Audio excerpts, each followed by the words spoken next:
জি doctor Naik, প্রথমে আমি বলতে চাই আপনার সামনে দাঁড়াতে পেরে আমি সম্মানিত বোধ করছি।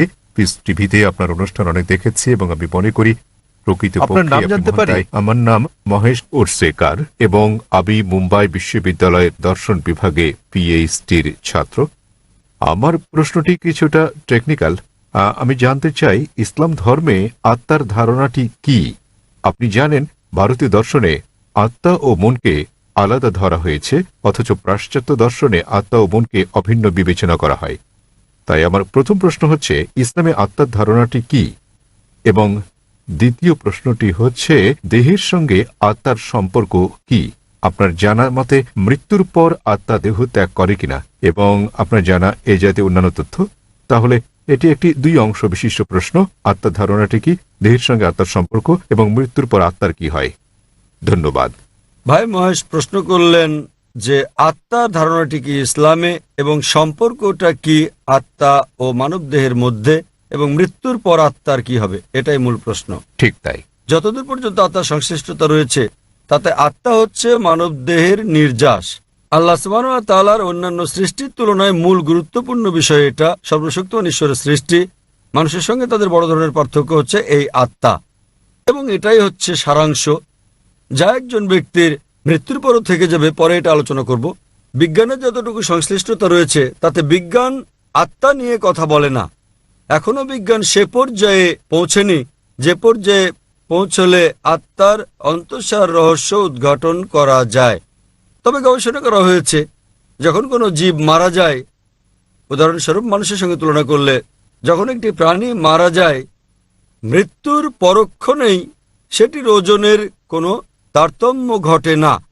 তবে যখন আমরা একজন মানুষের ওজনের বিষয়টি বিশ্লেষণ করি, যখন তার জানকবজ করা হয় এবং সে মারা যায়, তাৎক্ষণিকভাবেই তার ওজন কমে যায়। এর অর্থ হচ্ছে মৃত্যুর পর মানুষ কিছু হারায় যখন সে মারা যায়, কিন্তু বিজ্ঞান এখনো সে পর্যায়ে পৌঁছেনি যে পর্যায়ে পৌঁছলে আত্মা ঠিক কি তা বলা যায়। আত্মা হচ্ছে নির্যাস মানব দেহের। পবিত্র কোরআনের সূরা আলে ইমরান অধ্যায় নম্বর 3 আয়াত নম্বর 185-তে আল্লাহ তাআলা বলেন, কুল্লু নাফসিন যায়কাতুল মউত। প্রত্যেক আত্মাকে মৃত্যু স্বাদ গ্রহণ করতে হবে। এই আয়াতে ইহকাল হচ্ছে পরকালের জন্য পরীক্ষা। কোরআনে আল্লাহ বলেন সূরা মুলক অধ্যায় নম্বর 67 আয়াত নম্বর 2, আল্লাযী খালাকাল মাউতা ওয়াল হায়াতা।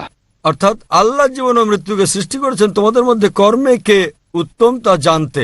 তাই এই পার্থিব জীবন পরকালের জন্য পরীক্ষা, এবং প্রত্যেক আত্মাকে মৃত্যুর স্বাদ নিতে হবে। একজন মানুষ মারা গেলে তার আত্মা দেহের মধ্যে থাকে না, কিন্তু বিচার দিবসে যখন তাকে পুনরুত্থিত করা হবে তখন তার করা নেক কাজ ও পাপ কাজের উপর ভিত্তি করে বিচার দিবসে সর্বশক্তিমান ঈশ্বর, তিনি মালিক ইয়াউমিদ্দিন, অর্থাৎ তিনি বিচার দিবসের মালিক। দুনিয়ার জীবনে আপনি যেমন কাজ করেছেন তার উপর ভিত্তি করে সেদিন আপনার জন্য নির্ধারণ করা হবে আপনি বেহেশতে না দোজখে যাবেন। সুতরাং আত্মা জীবিত থাকে, আত্মা মরে না। এটি কেবল মৃত্যুর স্বাদ গ্রহণ করে যখন কোনো মানুষের দেহ মারা যায়। যখন দেহ প্রাণের সঙ্গে থাকে তখন সে মানুষ। তবে পরকালে সম্পূর্ণ নতুন একটা দেহ দেওয়া হবে এবং আত্মা বেঁচে থাকবে, এবং তখন এই জীবনের পরীক্ষার ফলাফলের উপর ভিত্তি করে বেহেশত দোজখ দেওয়া হবে। আশা করি উত্তরটা আপনি পেয়েছেন। আত্মা আর মন কি অনুরূপ?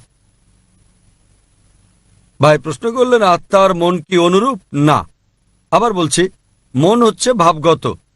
যদি আমি আপনাকে প্রশ্ন করি আপনার মন কোথায়, আপনারা জানেন তখন লোকেরা বলবে মনের অবস্থান মস্তিষ্কে। সুতরাং এটা একটা গুণবাচক শব্দ।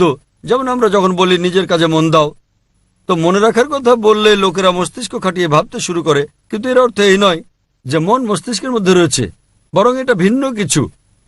তাহলে আবারও প্রমাণিত হলো যে মন একটা গুণবাচক শব্দ। আমি জানি না মনকে কোথাও স্থাপন করা হয়েছে কিনা। যখন আমরা মন সম্পর্কে কথা বলি সাধারণত মস্তিষ্ক সম্পর্কে ভাবি, কিন্তু সেটা একটা গুণবাচক শব্দ। আশা করি উত্তরটা পেয়েছেন। আপনাকে ধন্যবাদ।